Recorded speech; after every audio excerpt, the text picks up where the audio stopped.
Hello everyone. Today I am going to start Heat and Thermodynamics Part 1. Means हम start तो करने जा रहे हैं heat and thermodynamics for class 11। उनका ये फर्स्ट लेक्चर है। ग्रेजुअली जैसे जैसे लेक्चर डालते जाएंगे उनके अकॉर्डिंग उनका नेमिंग करेंगे, part 1, part 2, part 3 and so on. सबसे पहला हीट एंड थर्मोडायनामिक्स में हम लोगों को टोटल कितने चैप्टर्स करना है। तो चैप्टर्स का मैं एक नाम भरवली ऐसे सुना रहा हूँ। थर्मोमेट्री एंड थर्मल एक्सपेंशन करना है। सेकेंड, कैलोरीमेट्री करना है। Third, specific heat of gases करना है। Fourth, laws of thermodynamics means thermodynamics chapter करना है। Fifth, kinetic theory of gases करना है। सिक्स्थ, ट्रांसफ़र ऑफ हीट करना है। लेकिन ये सारे चैप्टर्स को हम कोशिश करेंगे इस तरह से कंटिन्यू करें कि इनमें क्लास 11 और as well as BSc part 1 का भी टॉपिक इंक्लूड हो जाए। हम उनको डिस्टिंग्विश कर कर के लिखेंगे, this is for class 11 and this is for BSc part 1। Viewers जैसे जैसे जिनका जो रिक्वायरमेंट्स होगा वो लेक्चर्स का बेनिफिट ले सकते हैं। तो अब इनमें सबसे पहला ये टर्म आया है थर्मोडायनामिक्स।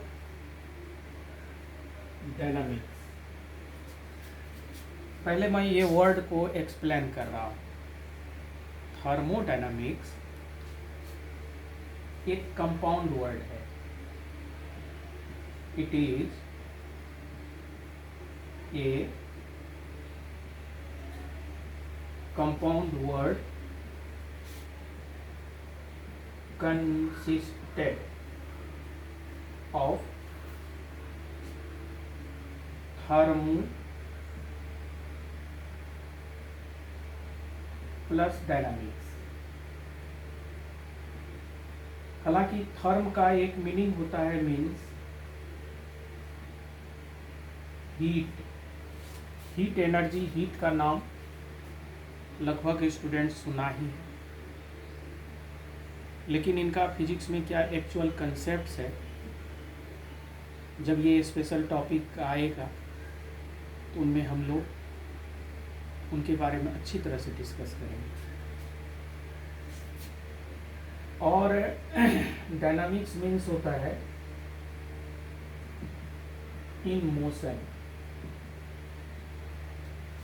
हालांकि इनमें एक बात ये कहा जा सकता है कि हीट हमेशा मोशन में ही होता है, हीट रुका हुआ नहीं रहता है। जैसे ये हॉट बॉडी है और इधर ये कोई कोल्ड बॉडी। सबसे पहला हॉट एंड कोल्ड बॉडी को डिस्टिंग्विश कैसे करेंगे। इनका टेम्परेचर हाई है, इनका लो। हालांकि इनमें टेम्परेचर वर्ड जो आया है इनको भी एक्सप्लेन करेंगे आगे। थोड़ा पेशेंसली इनको सुनने से सारा चीज़ धीरे धीरे इनमें खुल के आएगा। तो इनसे एक एनर्जी रेडिएशन के थ्रू इस बॉडी को मिला, उनका नाम हीट है। और जब ये इनके अंदर जाके जमा हो गया तब उनका नाम थर्म है। हीट उस एनर्जी को कहते हैं जो दो बॉडी के बीच टेम्परेचर डिफरेंस के कारण, तापमान में अंतर के कारण उच्च तापमान निम्न तापमान होने के कारण फ्लो होता है, उसका नाम ही हीट रखा गया है। जैसे इसको एक बड़ा अच्छा एग्जाम्पल्स देके मैं समझाने का कोशिश कर रहा हूँ। हर आदमी वर्क करता है, वर्क करने के लिए उनका खुद का एनर्जी यूज होता है। तो वर्क हमेशा डायनामिक होता है। कभी किसी को नहीं सुने होंगे कि कोई कहेगा एक काम करो ना, तुम अपना वर्क को उस बॉडी में जमा कर दो, तो आपको बड़ा अटपटा लगेगा ये क्वेश्चन। क्या वर्क को किसी बॉडी में जाके जमा कर दो? बोले वर्क थोड़े जमा होता है, वर्क तो चलता रहता है। वर्क में डिस्प्लेसमेंट होता है, डिस्प्लेसमेंट होने के लिए मोशन होता है। Displacement means motion. बिना डिस्प्लेसमेंट के तो वर्क जीरो होता है, क्योंकि वर्क डन में पढ़े हैं, work done is equal to force into displacement. Body में जमा क्या होता है? एनर्जी। तो जिस तरह से हम ये नहीं कह सकते हैं कि work done is stored in the body, एक गलत कंसेप्ट है, फिजिक्स में हो जाएगा। Work done is stored in the body एक गलत कंसेप्ट हो जाएगा। In the same way heat is stored in the body एक गलत कंसेप्ट हो जाएगा। ये हम कह सकते हैं कि by the work done we store energy in the body, सही कंसेप्ट है। तो वर्क डन में होता क्या है? एनर्जी यूज तो होता है, लेकिन वर्क डन डायनामिक होता है। वर्क डन मतलब होता है जब एनर्जी दौड़ने लगा, मैकेनिकल फोर्स लगने लगा, तब वर्क हुआ। उसी तरह से समझना है हीट में। हीट जब टेम्परेचर डिफरेंस के कारण कोई एनर्जी सिर्फ वो टेम्परेचर डिफरेंस के कारण दो बॉडी के बीच में आ जा रहा है, तो उनको हीट बोलेंगे। तो हम ये एक्सप्लेन कर रहे थे कि हीट इन मोशन, हीट तो मोशन में रहता ही है। फिर भी चलो इस वर्ड का मीनिंग है, थर्मोडायनामिक्स मीन्स होता है हीट इन मोशन। अब ऐसे ऐसे प्रोसेस आएगा जिस प्रोसेस में हीट एक्सचेंज होगा बिटवीन सिस्टम एंड सराउंडिंग। तो ये सारे प्रोसेस का स्टडी इस हेडिंग के अंदर किया जाता है, इसलिए नाम रखा गया है थर्मोडायनामिक्स। अब हम थर्मोडायनामिक्स फिजिक्स के बारे में, ये तो वर्ड था, थर्मोडायनामिक्स फिजिक्स क्या है, फिजिक्स का कौन सा ब्रांच को हम पहचानते हैं, आइडेंटिफाई करते हैं, ये थर्मोडायनामिक्स है। तो उसके लिए कंसेप्ट है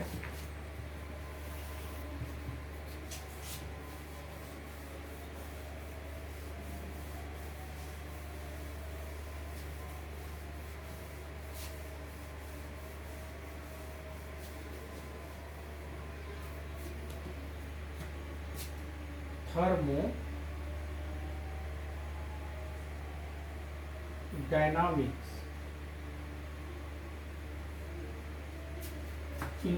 इनको डिफाइन हम लोग ऐसे कर सकते हैं, it is the branch of physics in which we study the transformation. Transformation का मतलब हुआ बदल जाना, हीट एनर्जी को बदल देंगे दूसरी एनर्जी में।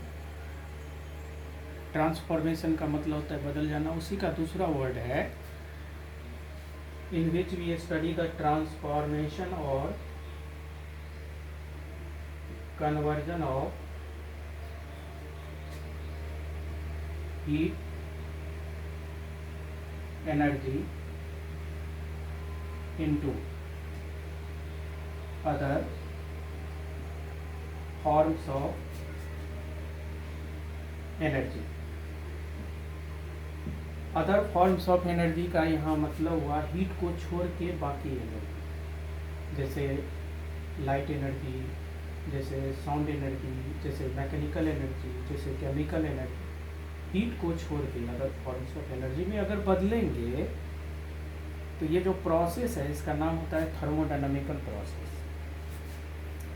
हर एक थर्मोडायनामिकल प्रोसेस में कन्वर्जन ऑफ एनर्जी होता रहता है।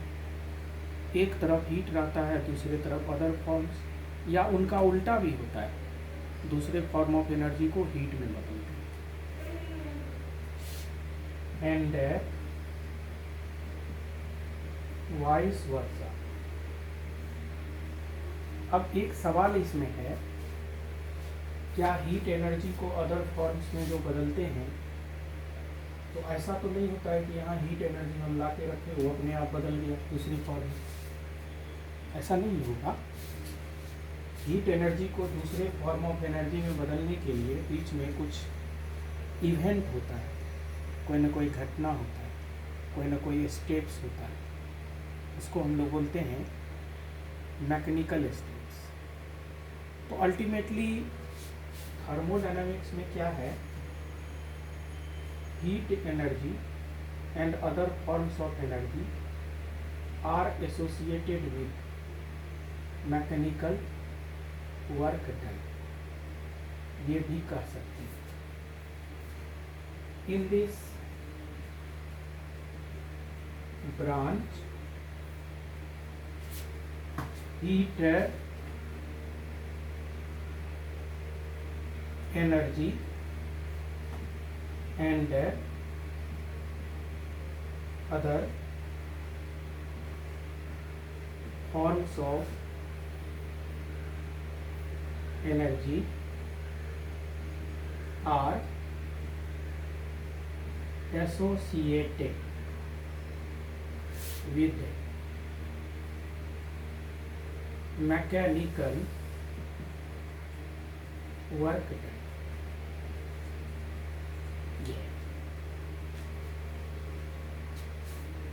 हम इनमें थोड़ा टाइम भी दे रहे हैं ताकि तुम लोग अगर इसको नोट करना चाहो तो नोट कर सकते हो इजीली।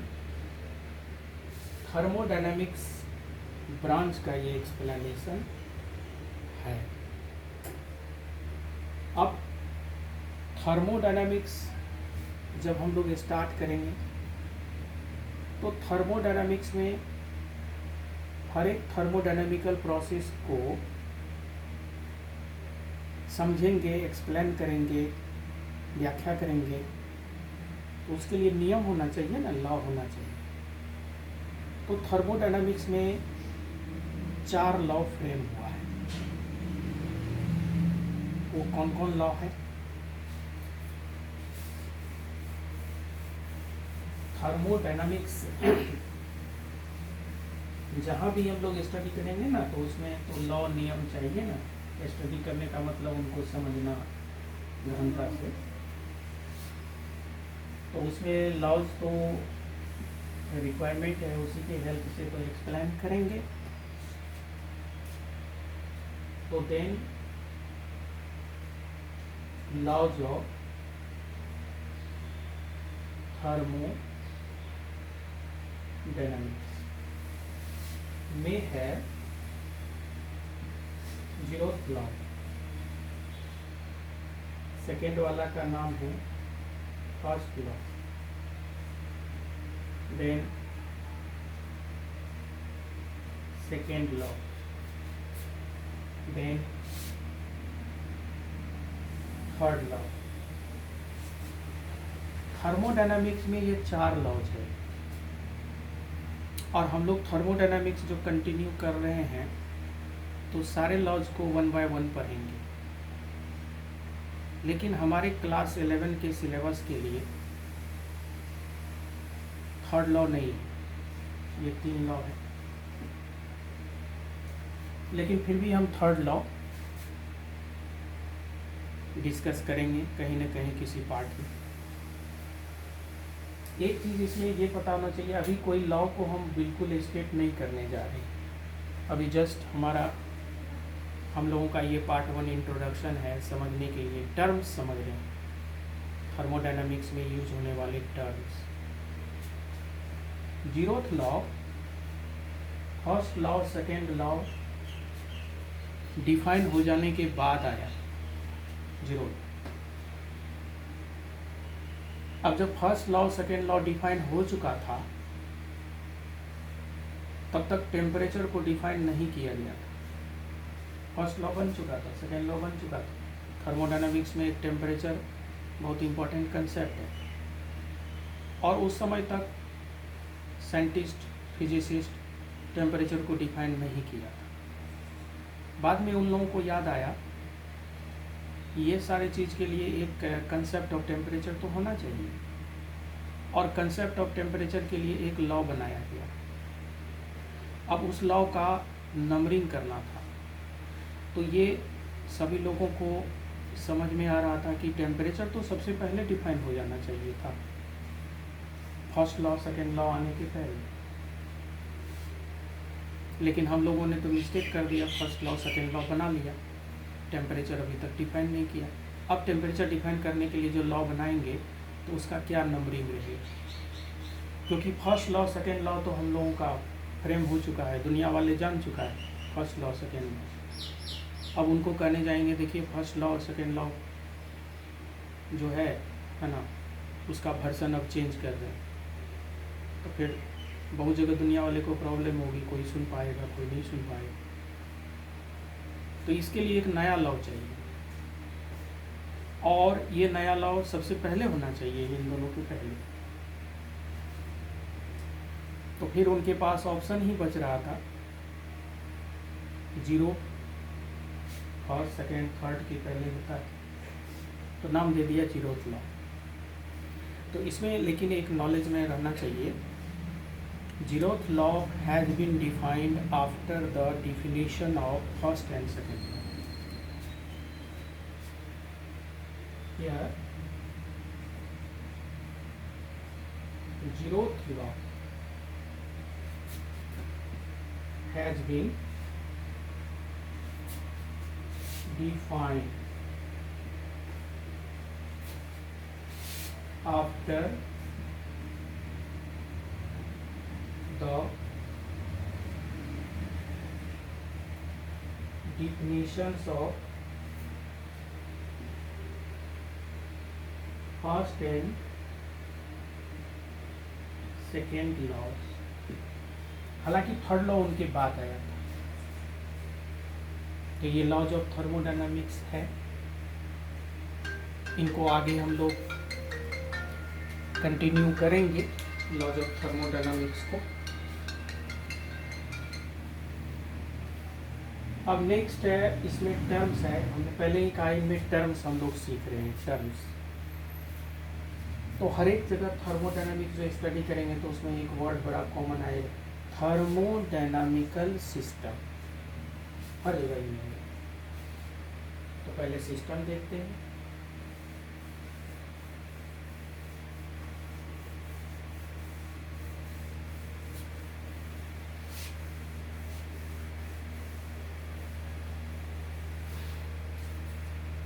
तो पहले ये वर्ड लेते हैं सिस्टम।